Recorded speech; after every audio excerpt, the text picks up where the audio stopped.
The insides of this cube are really the starting point for this project. But how are we going to create such a complex diffusion shape? For that, we're going to utilize our 3D printer and some special transparent filament. I knew printing a bigger transparent piece would be a challenge, but it can't be that hard, right? So, it turns out that printing transparent items is kind of difficult. Any imperfections of our print will be glaringly obvious when the lights shine through. But why is this type of printing so challenging? So when you 3D print something, specifically FDM printing, you're building things up layer by layer. While your final shape might look seamless, these lines still show up in most prints. When you 3D print something, you have a lot of options of how you're going to build up the piece.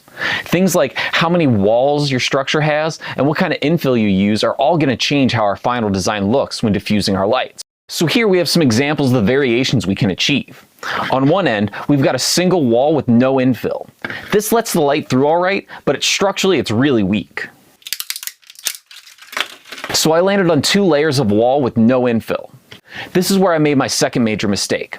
I thought it would be wise to print the structure with the flat side laying on the bed. It would mean printing the piece without any support, which is always nice, or so I thought. My decision to print the crystals with one side on the build plate caused noticeable differences in the 2 orientations of the crystals. Everything fell apart when I brought in the LEDs.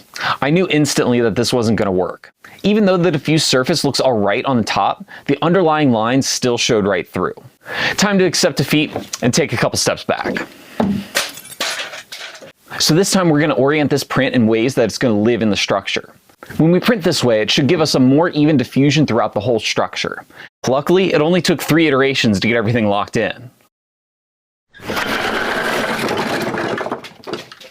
I said 3 iterations. 3.